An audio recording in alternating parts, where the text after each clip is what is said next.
In 1821, Guatemala declared independence from Spain. But why, may you ask, would they declare independence from a country that they had been with for over 190 years?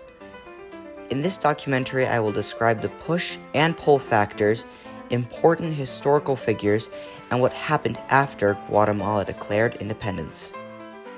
The first instance of Guatemala wanting to declare independence is when Napoleon invaded Spain in 1808. This caused the Peninsular War, which is considered to be one of the bloodiest wars in Spanish history, with over 52,000 casualties. This caused Guatemala to reform from Spain in hopes that they could stay out of the Peninsular War. However, this did not work, as in 1808, Guatemala started fighting for the Spanish Empire, which caused heavy losses to Guatemala.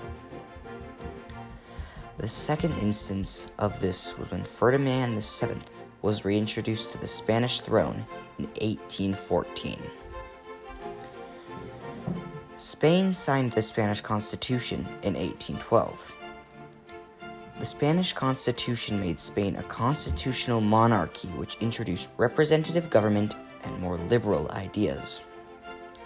This gave Guatemalans more freedoms than they had had before the Constitution was signed, which made the Guatemalan government happy.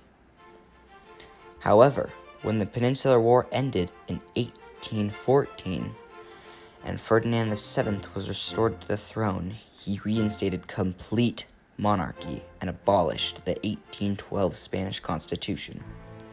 This took away the rights the Guatemalans had been given by the Constitution and caused the Guatemalans to declare independence a few years later. After 7 years of living under the rule of Ferdinand VII, Guatemala declared independence in 1821. The first person to lead this independence for Guatemala and so many other countries was Gabino Ganza Fernandez. Gabino Ganza Fernandez was a captain/general of the Guatemalan government and played a crucial role in voting and signing for Guatemala to be a separate country from Spain. As when the meeting was happening, he was the one that was the loudest and most serious about Guatemala severing its ties with Spain. After Guatemala declared independence from Spain, they faced several hardships. This includes trouble with economy, political dispute, and social problems, all of which led to an unstable beginning to Guatemala's independence. In 1822, just a year after Guatemala declared independence, they joined the First Mexican Empire in hope that it would provide better political support. But even though they joined the Mexican Empire, this did nothing to help the economy, as after declaring independence, they severed all trade with Spain, which crippled their economy to an alarming extent, leaving Guatemala in a state of relative poverty for over a century. But in 1940, Guatemala's economy stabilized again. After only another year of Guatemala's independence, they broke away from the First Mexican Empire and helped form the Federal Republic of Central America.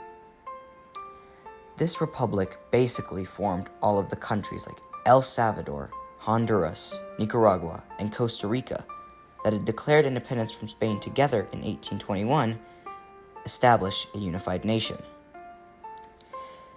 This helped stabilize Guatemala's political and economic state for a little bit as they regained their footing. However, the Republic of Central America did not last long as it broke up around 1840. But before the Republic of Central America could break up, Guatemala broke away from the Republic in 1839 and officially became their own nation. To this day, Guatemala celebrates declaring independence from Spain, which they celebrate on September 15th, the day they declared independence, and the holiday is called Independence Day. On this holiday, there are vibrant parades, firework, art of famous people throughout Guatemalan history, and delicious Guatemalan cuisine. Thank you for listening.